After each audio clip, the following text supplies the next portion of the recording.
Hi everybody! Today I want to tell you about a little story about a specific special interest of mine, which involves this little thing here. This, of course, is a harmonica, and it sounds a little bit like this, if you play it within a certain tradition, which is the blues.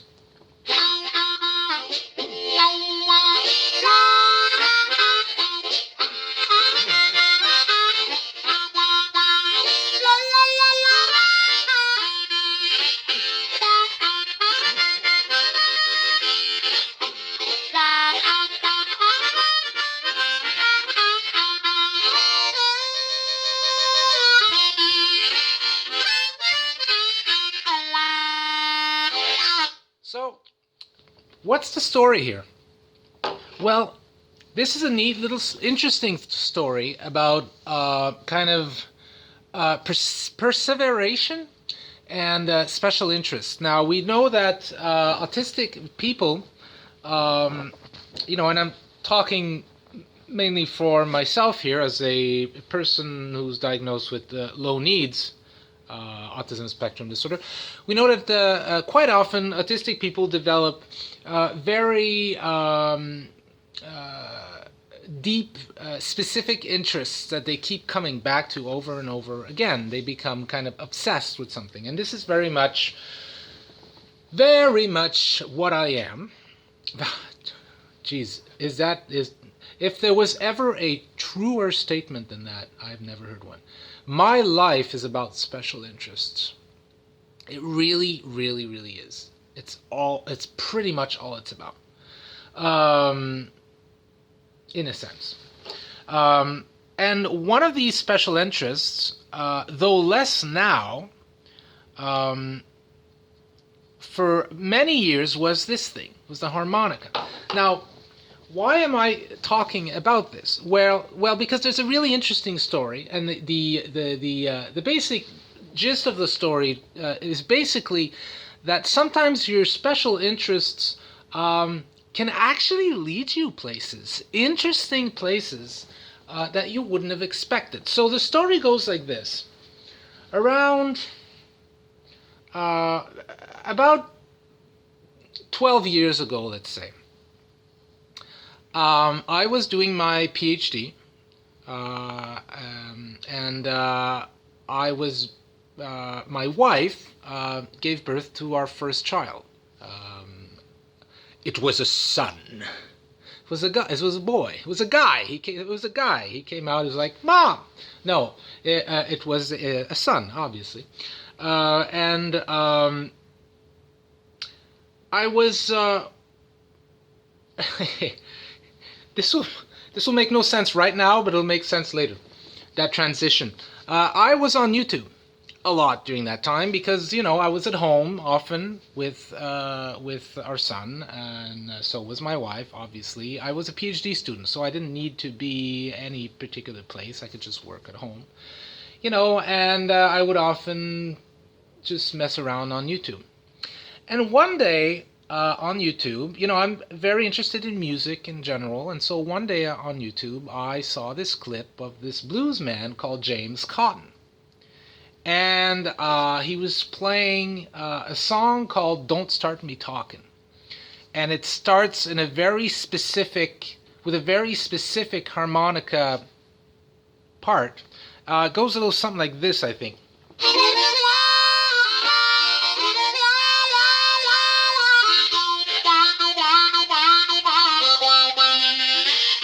Something like that. And I was like, whoa, what is that? What the hell did I just hear? And of course, I had never played harmonica. I had never played the blues. I didn't know much about any of this. But it triggered a special interest. And I decided to go to a music store, a music shop, to buy a harmonica. And look, I basically played that instrument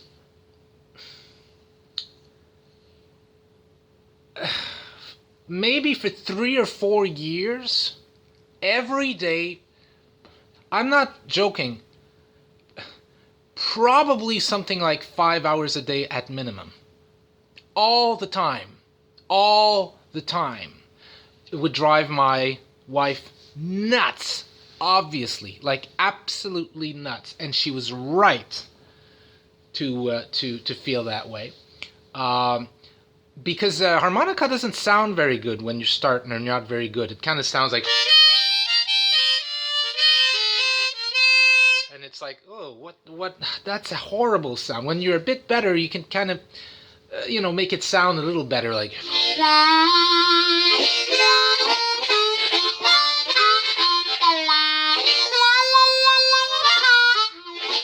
But it still has this kind of metally sound that might bother some people, and my wife is one of these people, and that's fine. But of course, me being an aspie, I didn't care really that my wife was bothered by it. I mean, I didn't want to get in trouble, but I was going to keep practicing over and over and over and over again. And so I would watch TV. And let's say I would go in a little room where we had a TV where I could be, or a computer, and I was on the computer typing, let's say, like this. This is true. I was driving. I drove so many times with one hand on the steering wheel and one hand on the harmonica, and I was driving like this.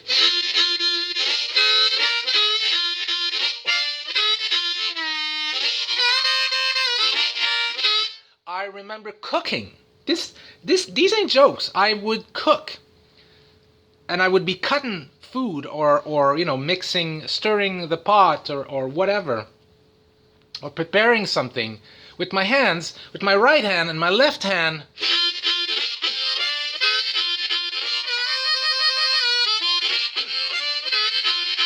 And so on. This is gross. I actually sometimes would go to the washroom. You only really need one hand to do whatever you're going to do there. Whether that's number one or number two. And so the other hand is free to...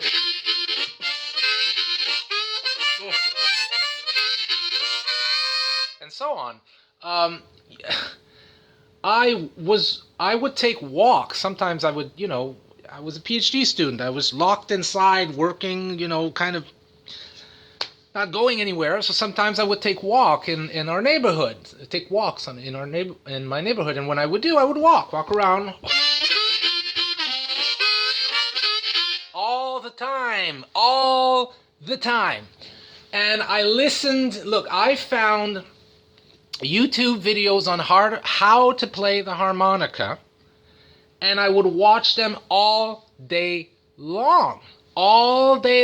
Like I could watch 3 hours of these things, all evening long, the morning. I would wake up. You're going crazy. The minute I would wake up, I would grab my harmonica and put on one of these videos and start practicing.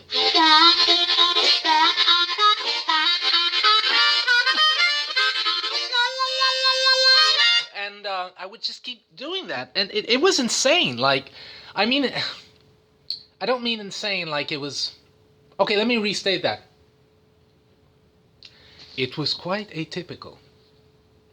How about that? Like, my wife was like, you are putting like so much time into this. Like, she didn't know, obviously we didn't know at that time, so she thought like I was just like, screw this baby, screw you, I'm gonna play harmonica. Obviously, I didn't say those things, but I can imagine how I must have felt that way to her. Eventually I started going busking. I started going into downtown of where we used to live, and I would just plunk myself there and put a hat, a hat on the floor, upside down, so people could put money in it, and I would just start...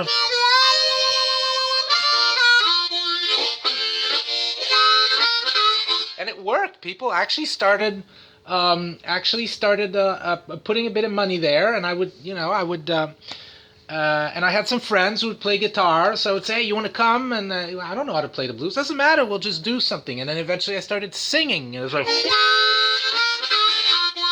well, my baby, she know, yes, she knows she gonna rock me all night long. Well, my baby, she know me, rock me all night long. Well, she, my little darling, rock me till the cows come home. All right, now.